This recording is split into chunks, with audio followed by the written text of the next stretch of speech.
青春就是流血流汗不流泪。当懒散的大熊变成热血领头羊，会发生什么事呢？大熊的学校要举办校运动会了，老师宣布，今年的班级对抗竞赛项目是20人蜈蚣竞走，这就意味着全班人都要参加，少了一个都不行。而且大家的心都要团结一致，否则是不可能成功完成这个项目的。因此，老师希望每个同学都可以多多练习。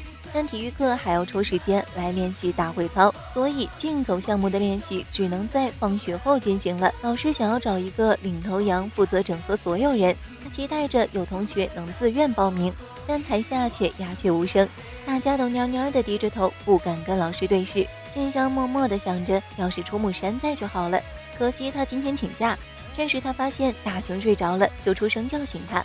半梦半醒的大熊也不知道啥情况，总之举手就对了。老师看见终于有人愿意站出来了，非常欣慰。当大熊听见老师要他带领班级拿下冠军的时候，才猛然惊醒。他回到家跟蓝胖子吐槽自己这离谱的经历，蓝胖子鼓励他可以为了大家试一试。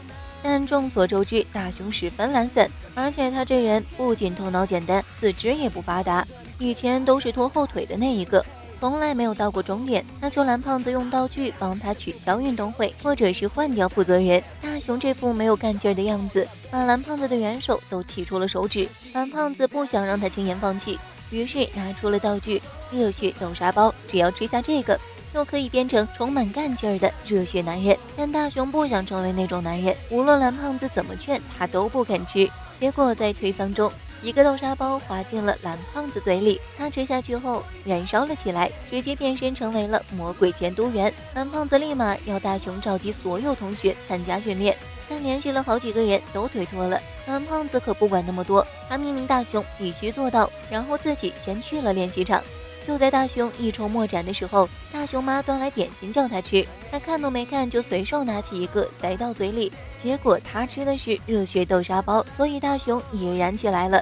变成了热血男人的大熊终于明白了蓝胖子的心情，他冲去训练场告诉蓝胖子，从明天起他一定会好好担任领头羊。蓝胖子看到他变得这么有干劲儿，感动得热泪盈眶。忽然有人给蓝胖子泼了一盆冷水，因为他们一直在呐喊，吵到别人学习了。道具的效果因为一盆冷水丧失了，不过大熊还在燃烧。第二天他不仅清晨5点多就起床，还变得非常懂事，整个人都像脱胎换骨了一样，看起来精神抖擞，同学们都能明显感觉到他不一样了。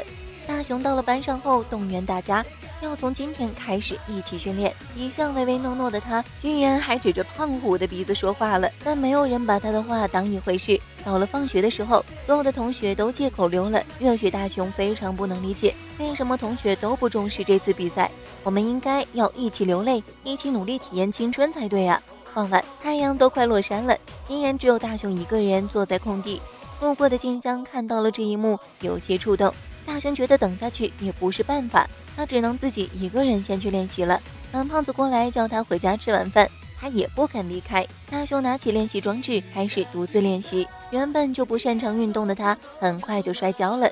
但他不像以前那样哇哇大哭，而是坚强地站起来继续练习。他坚信只有领头羊成为了好榜样，才能赢得大家对他的信任。这让一旁的静香目瞪口呆。大熊难得对一件事这么全神贯注的投入，他非常感动，决定加入他的行列。于是两人一起去说服大家来参加训练。一开始小波还不是很愿意，但大熊现在竟然还会吹起彩虹屁了。他说小福是整个班级的太阳，如果他不参加的话，练习就没办法进行了。小福哪里经得住这顿夸奖，他很快就答应了。但是开头难，有了第一个就会有第二个，越来越多的同学开始信任大熊这个领头羊，纷纷表示愿意参加练习。就连感冒发烧的出木山也受到鼓舞，他虽然现在没法参加练习，但表示一定会好好休养，在运动会之前痊愈去参加比赛。动员大家的成效还不错，大家都拿出了势在必得的干劲儿。接下来只要能说服胖虎，就能成功一大半了。大熊让静香先去空地等着，他自己去说服胖虎，但胖虎还是拒绝了。他认为蜈蚣竞走这种比赛，只要到时候全力冲刺就够了。大熊认为比赛取胜的关键是要练习到大家的心能够团结到一起才行，可胖虎却还是不为所动。甚至失手推伤了大熊。他意识到自己下手有些重，但他还是不想去参加练习，让大熊先回去了。空地上，大家听说胖虎的反应后都很惊讶，因为胖虎曾经最喜欢的就是蜈蚣竞走了，这一次他是怎么了呢？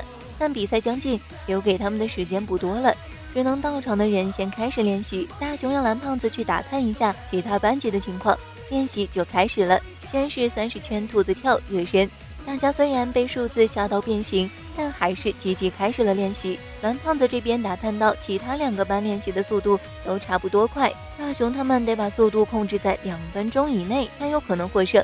在他准备回去报告情况时，却遇见了不知什么原因在送货的胖虎，大家更加干劲十足。随着不断的练习，他们的速度逐渐从2分05秒进步到2分03秒，接着是2分02秒，还要再加一把劲儿才行啊！于是大熊让蓝胖子拿出了杀手锏，他用放大灯把一只蜈蚣变得超大，大家吓得拼命跑，这次速度加快到了2分01秒，还差一点点，可大家已经累瘫了。这时候蓝胖子发现了在远处偷看的胖虎，他好奇地跟了上去。原来胖虎没办法参加练习，是因为他妈妈的腰受伤了，他要帮妈妈去送货，妹妹则是帮助做家务活。大熊他们这边无论怎么努力练习，也无法把时间缩短到2分钟以内。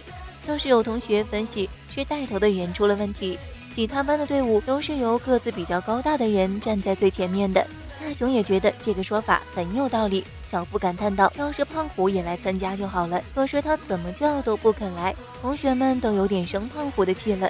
这时蓝胖子告诉大家，胖虎不能来练习是有苦衷的。夜幕降临，同学们一起来到了胖虎家，他们吐槽胖虎不说出实情，真是太见外了。我们不是同伴吗？要是没有胖虎在，5年3班就不完整了。正式比赛还得靠你呢，因为胖虎很可靠呀。大家你一言我一语的，把胖虎感动坏了。然后他们想出了一个可以一边帮胖虎送货一边练习的好主意。看着大家团结一致努力的样子，蓝胖子都不禁感叹，这就是所谓的青春吧。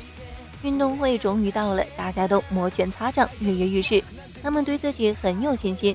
燃起来了的胖虎和小夫还特意给自己浇了1桶冷水，大熊也跟着做了，可这盆冷水浇灭了他的热血之火，很明显他又恢复了原状。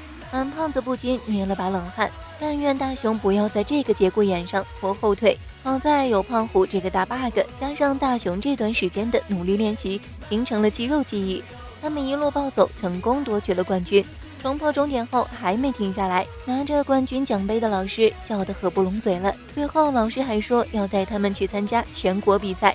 好了，本期问题，最让你感到热血澎湃的经历是什么？欢迎大家留言点赞和关注哦，咱们下期见。